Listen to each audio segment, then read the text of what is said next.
Hello everyone. இப்போ நம்ம Microsoft எக்ஸலில் customer நேமும் கான்டாக்ட் நம்பரும் தனித்தனியாக எப்படி கொண்டு வரதுன்னு பார்க்க போகிறோம். யாராவது சப்ஸ்கிரைப் பண்ணலன்னா சப்ஸ்கிரைப் பண்ணிக்கோங்க, லைக் அண்ட் ஷேர் பண்ணுங்கள். ஃபார் எக்ஸாம்பிள், இந்த டேட்டாவில் கஸ்டமர் நேமும் கான்டாக்ட் நம்பரும் தனித்தனியாக வேணும். அதுக்கு இந்த டேட்டா செலக்ட் பண்ணிவிட்டு Ctrl+G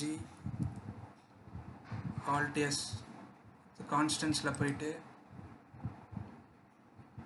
டெக்ஸ்ட் மட்டும்தான் வேணும். நம்பர்ஸ் எடுத்துகிட்டு லாஜிக்கல் எரர்ஸ் எடுத்துகிட்டு இப்போ ஓகே கொடுத்தோம்னா செலக்ட் ஆகிடும். Ctrl+C கொடுத்து காப்பி பண்ணிவிட்டு இங்கே Ctrl+V கொடுத்து பேஸ்ட் பண்ணிக்கோங்க.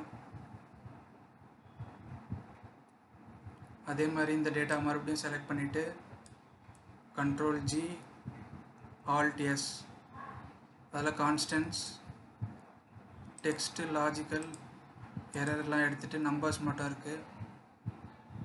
ஓகே கொடுத்துட்டோன்னா செலக்ட் ஆகிடும். Ctrl+C கான்டாக்ட் நம்பரில் Ctrl+V